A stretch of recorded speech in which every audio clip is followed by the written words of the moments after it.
Ngayong gabi nga ay on the way naman kami papuntang norte dahil meron kaming rescue na unit sa Petron, Bukawi. Bali ang issue daw ay bigla na lang tumaas yung temperature.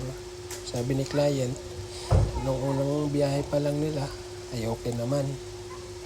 Pero nung dumating sila sa kalagitnaan ng biyahe, bigla lang daw tumaas yung temperature, kaya napilitan sila magpahinga sa Petron, Bukawi.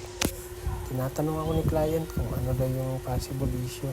Sabi ko nga, tingnan na lang pagdating namin dahil di ko naman mahulaan kung ano talaga yung naging issue. Bali dito nga, pagdating namin sa location ay chinek ko na agad. Bali ang naging issue niya ay nag-stack up yung idler bearing, kaya kumalas yung drive belt. Yun ang naging cause, kaya nag-overheat dahil hindi gumagana yung water pump.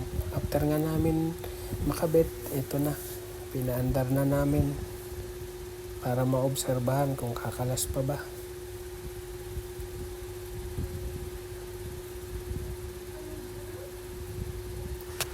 At dito nga ay nag-ahanda na para umuwi. Pogi mo ba? Sir, thank you na marami sa iyo, sir. Kung wala ka talaga, sir, hindi kami makauwi, sir. Thank you, sir. Thank you.